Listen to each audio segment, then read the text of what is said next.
ইব্রাহিম জি হাদিস কয়টা শিখছেন? 5টা। বলেন। হাদিস শরীফ নবী করিম সাল্লাল্লাহু আলাইহি ওয়াসাল্লাম যাহা বলিয়াছেন বা নিজে করিয়াছেন এবং সাহাবায়ে কেরামদেরকে করিতে দেখিয়া নিষেধ করেন নাই, তাহাই হাদিস। 1 নম্বর হাদিস শরীফ আখলিস দীনাকা ইয়াকফিকাল আমালুল কলিল।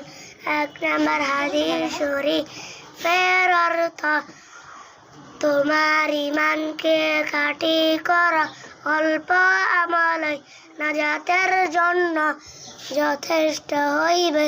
2 নম্বর হাদিস শরীফ খায়রুকুম মান তাআল্লামাল কুরআনা ওয়া আল্লামা।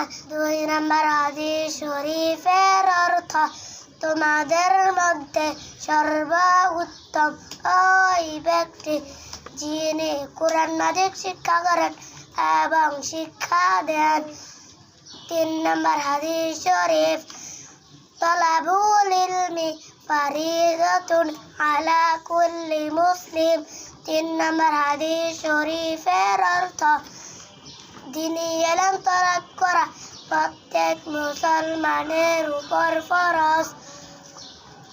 4 নম্বর হাদিস শরীফ আত-তুহুরু শাত্রুল ঈমান।